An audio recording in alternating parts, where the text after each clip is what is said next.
Pada Rabu, 16 Februari 2022, ada kabar mengejutkan. Beredar kabar jika Novi Amelia nekat mengakhiri hidupnya dengan cara melompat dari lantai 8 Tower Rafflesia Apartemen Kalibata City, Pancoran, Jakarta Selatan, Rabu pagi. Sejumlah media memberitakan jika Kapolres Metro Jakarta Selatan, Komisaris Besar Budi Herdi Susianto mengonfirmasi sosok yang nekat melompat dari ketinggian itu adalah model Novi Amelia. Hal ini berdasarkan data yang telah dicocokkan dengan keluarga. Awalnya, korban teridentifikasi bernama Linda Astuti.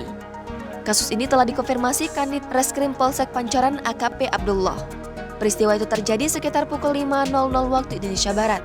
Saat itu, korban pertama kali ditemukan oleh salah satu petugas keamanan apartemen Kalibata City yang sedang patroli subuh.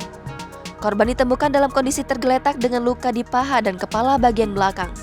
Abdullah mengatakan, berdasarkan keterangan saksi, korban mengakhiri hidup dengan cara melompat karena diduga mengalami depresi. Namun, hal ini masih didalami oleh penyidik. Jangan lupa subscribe, share, komen, dan like ya!